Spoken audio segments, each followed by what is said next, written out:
Okay, and firing. Wow. Kita niyo yun? Durog. Hello guys, this is 5th generation and welcome to another unboxing and testing.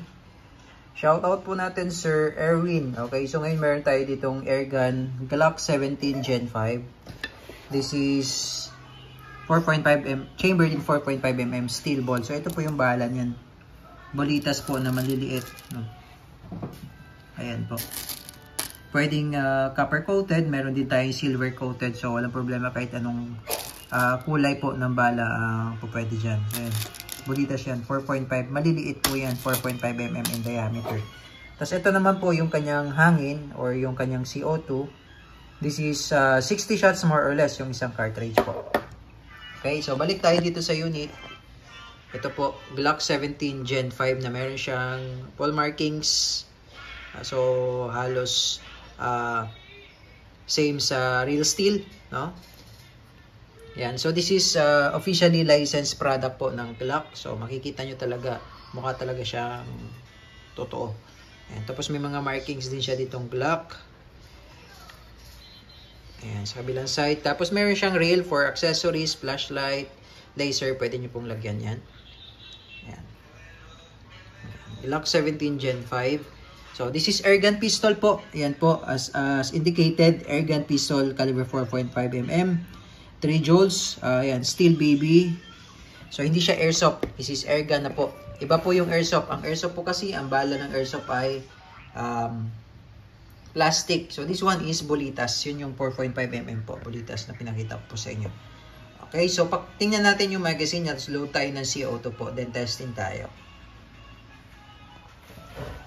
Okay, so bali ito po yung kanyang magazine. Capacity po nito ay 18 rounder. Okay, 18 po. Ito yung bolitas. Ayan. Ganun na po kadaling mag-load. Tatak-tak mo lang siya dyan. Ayan. Kasi ito yung mechanism niya. Ayan.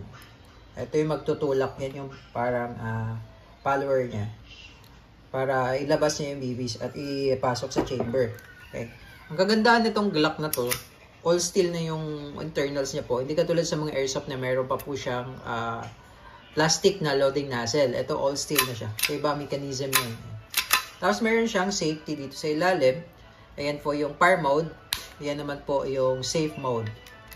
Okay, so bali malalim po ang trigger nito, sir, no? Hanggang dulo po. Okay, hanggang dulo ang trigger. Sagad nyo po ang trigger hanggang dulo. Ayan, medyo malalim siya. Ganda na tunog niya, oh. Ayan, okay. So, sa CO2 naman,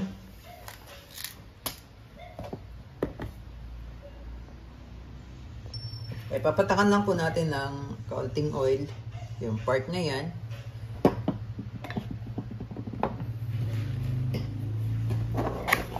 Okay, may kasama siyang allen para dun sa allen tool para dito. Kasi pag nilagay mo yung CO2, pipihitin natin yan.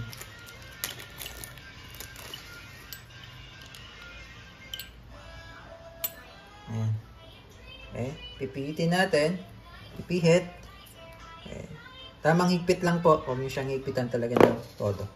Ayan, may markings din siya ng Glock. Okay. So, Glock 17 Gen 5 airgun pistol. Testing. Okay. Testing po. Glock 17 Gen 5 airgun pistol. Officially licensed product ng Glock. Okay, and firing. Wow.